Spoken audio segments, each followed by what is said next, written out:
Good morning, నమస్కారం. నిన్న అర్ధరాత్రి సుమారు 11:45 ఆ ప్రాంతంలో గన్నవరం కోర్టులో ఈ రావణ్ ఎలియాస్ జోసెఫ్ అతనికి కోర్టు 14 రోజుల రిమాండ్ నెల్లూరు జైల్లో ఉండమని, శిక్ష 14 రోజులు రిమాండ్లో ఉంచడం జరిగింది. గత 4 రోజులుగా మరి రకరకాల పోలీస్ స్టేషన్లలో మరి రకరకాల కోర్టుల్లో ప్రవేశపెట్టడం, ఆ ప్రహసనం అంతా కూడా మనం చూసాం. ఎట్టకేలకు మరి గతంలో రావణ్ మాట్లాడిన ఎక్స్ట్రీమిస్ట్ ఏజెన్సీస్ గురించి వారికి సంపూర్ణ మద్దతు తెలియజేస్తూ మరి అతను మాట్లాడిన ఆ వీడియోలు కొందరు చూసి దానిపైన కంప్లైంట్ ఇచ్చిన దరిమిల మరి ఈ చర్య తీసుకోవడం జరిగింది.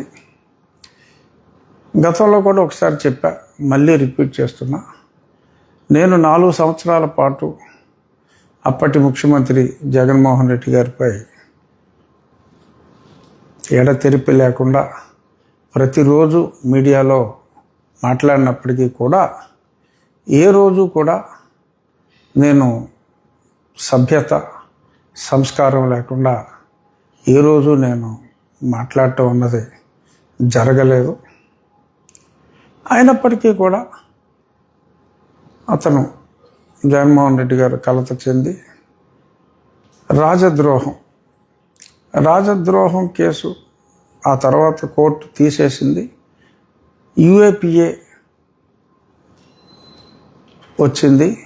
యూఏపీఏ 152 సెక్షన్ కింద అదేంటంటే దేశ సమగ్రతకి భంగం కలిగించే విధంగా యాంటీ నేషనల్ ఫోర్సెస్కి మద్దతుగా మాట్లాడటం ఆ సెక్షన్ కింద వస్తుంది.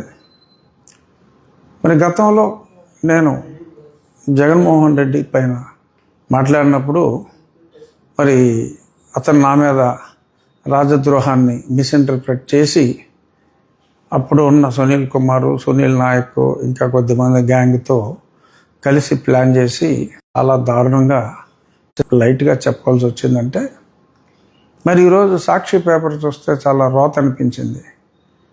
మరి ప్రతిపక్షానికి సంబంధించిన పేపరు ఎంత రోత పేపర్ అయినా ఈరోజు ఏ రోత రాశాడో చూడవలసిన బాధ్యత ఉంది. కాబట్టి నేను సాక్షి పేపర్ కూడా చూస్తాను, తప్పదు కనుక.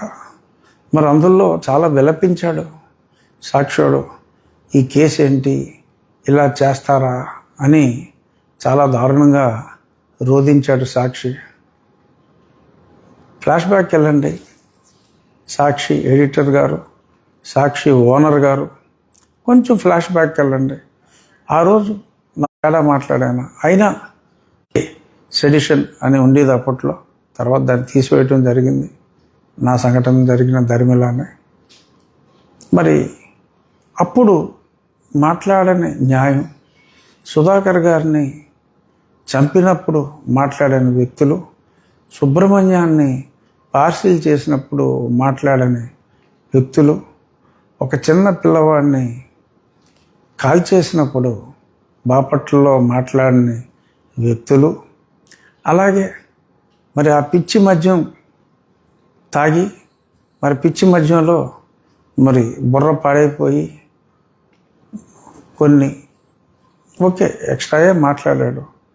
మరి అతన్ని 24 గంటల్లో శవాన్ని చేసినప్పుడు మాట్లాడని ఈ ప్రజాస్వామ్యవాదులు ఇప్పుడు సడన్గా రోడ్లెక్కి గొంతు చించుకోవటం చాలా ఆశ్చర్యం అనిపించింది. ఇటువంటి ఈ కేసుని మరి ఆ రావణ్ అన్న వ్యక్తిని నన్ను కూడా 2 ఇంటర్వ్యూలు చేశాడు. ఓకే, ఆ ఇంటర్వ్యూల వరకు కొంత సభ్యత సంస్కారాలతోనే నడిచాయి. ఈ అతని తరపున వాదించే ఒక లాయర్, అఫ్కోర్స్ నిన్న ఒక ఇంటర్వ్యూలో విపరీతంగా వాసన వచ్చే విధంగా అతను నోటి విరోచనాలు చేసుకున్న తీరు ప్రజలే చూశారు. దాని కిందే కామెంట్లు ఉన్నాయి కాబట్టి ఇంకా నేను ఆ మౌత్ మోషన్ వ్యక్తి గురించి నేను ఎక్కువగా మాట్లాడదలుచుకోలేదు. అతని అక్కినేని అభినయాలు వీటి గురించి అంటే నాసిరవారి ఫేవరెట్ అనుకుంటాను. కొంచెం ఇలా అలా కాస్త ఆ ఎక్స్ప్రెషన్స్ నాసిరవారి చేస్తే బాగుంటుంది. సరే, ఓకే, ఇప్పుడు అభినయం జోలికి అనవసరం. సరే, ఫైనల్గా మరి నిన్న మరి ఆ కోర్టులో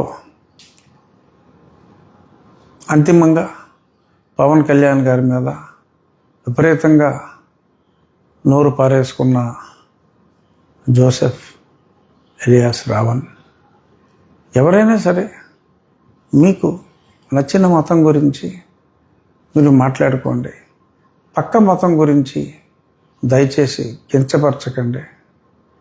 మీకు హిందూ మతం ఇష్టం లేదు, ఓకే, ఊరుకోండి. రావణ్ణి ఎందుకండి?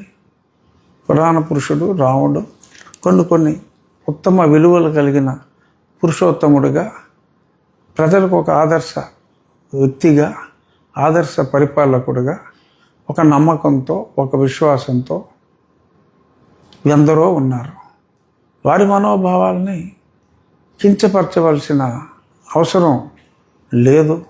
సనాతనం అంటే దానికి ఒక విపరీతమైన అర్థం చెప్పి ఇలా మరి విచ్చలవిడిగా నేను దేశభక్తుడిని కాదు, నాకు దేశభక్తి లేదు, ఐఆమ్ అండర్లైనింగ్, మీరు సరిగ్గానే విన్నారు అనే మాటలో అది మంచిది కాదు. రావణ్కైనా శ్రావణ్కైనా ఎవరికైనా కూడా అటువంటి మాటలు మంచివి కాదు. నిన్న శ్రావణ్ కుమార్ ప్రజల్లో నేను ఏనాడు అనని మాటలు అన్నట్టుగా